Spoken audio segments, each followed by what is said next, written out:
سلام و درود دوستان عزیز و محترم. سلام بر تو ای مخاطب عزیز، سلام به روح ماهت.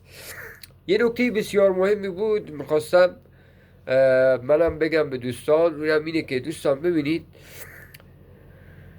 چرا تو ماشین آینه جلویی رو، یعنی شیشه جلویی ماشین رو بزرگ میذارن و شیشه هایی که مربوط به یا آینه هایی که مربوط به پشت سر ماشینه اینا رو کوچیک میذارن. مثلا آینه داخل ماشین که شما میخوای ازش، این دقیقا روبروی شما هست، روبروی شیشه جلو، میخوای پشت سرتو نگاه بکنی خیلی کوچیکه. اما آینه ای و اون شیشه جلوی ماشین که شما از اون جلو یا مسیر روبروتون رو میبینید خیلی بزرگه. چرا اینجوریه؟ ببینید دوستان، این خیلی یه مثال بسیار کاربردیه برای پیشرفت در زندگی ما. اگه ما در زندگیمون اون پیشرفتی رو که میخوایم نمی کنیم، علتش یه چیزه، خب که قشنگ تو این مثال میشه فهمید. اگه تو زندگیتون همیشه در جا میذارید یا تو زندگیتون همیشه عقب گرد میکنید یا تو زندگیتون پیشرفتی رو که باید نمی کنید، علتش همینه. دقیقا تفاوتش تو همینه. اگه یه راننده دائما متمرکز باشه روی اون آینه کوچیک، دائما به مسئله و چالش و مشکل برمیخوره.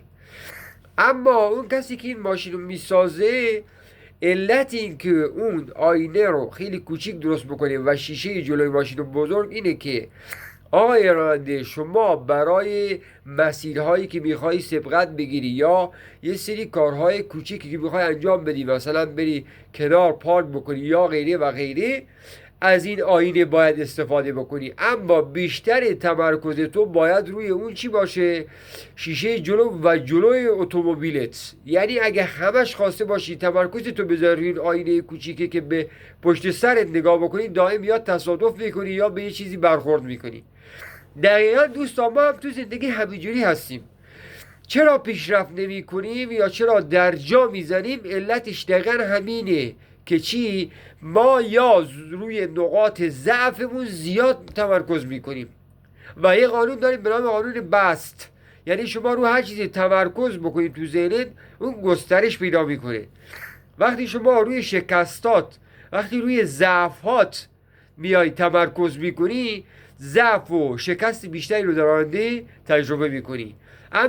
اما اگه بیایی دید خودت رو هدفت بذاری، ذهن خودت رو متمرکز بکنی رو هدفت و در حینی که متمرکز میشی رو هدفت، به هدفت فکر کنی و مسیرت هم بری و چجوری از خود سوال بکنی که من چگونه راحتتر به این هدف برسم و سوالاتی بپرسی که مربوط به اون هدف تو هست.